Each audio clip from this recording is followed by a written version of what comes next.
So from your perspective, are tech jobs returning to the U.S.? Yeah, good question. Tough answer. Kind of depends on how you define a tech job.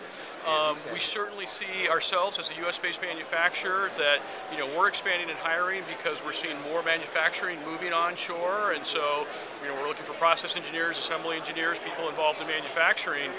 That definitely is expanding, and those type of jobs are expanding. If you look at more corporate function type of jobs, marketing, things of that sort, it's not clear to me that those jobs are returning from Singapore or from India or wherever. So I think a lot depends on, again, what type of job, what part of the tech industry you're talking about.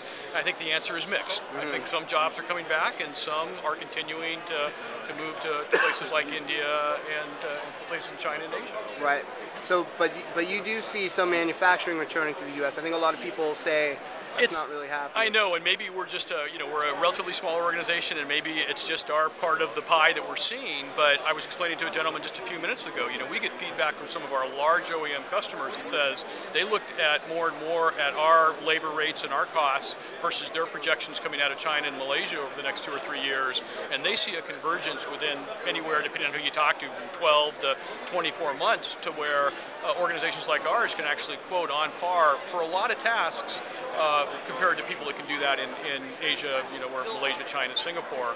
And of course, on top of that, there's also becoming a growing realization of the logistical challenges in going offshore for manufacturing. So, hey, if you're building 1 million iPhones, then it's obvious you're probably going to need to do that somewhere outside of North America, or at least the U.S., right? But for a lot of folks who might be building 50,000, 20,000 of a complex board, a complex assembly, the logistics, the interface, the cost and overhead of having to do something complicated over in China makes it somewhat prohibitive, right? So again, it depends on whether you're building 1 million of something or you're just trying to get 10,000 of your latest hardware project or product out into the market.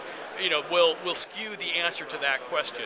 Sure. But more and more folks who aren't building 1 million are realizing that they can get it done quicker, easier, less engineering investment if they've got a U.S.-based manufacturer that is much easier to engage with.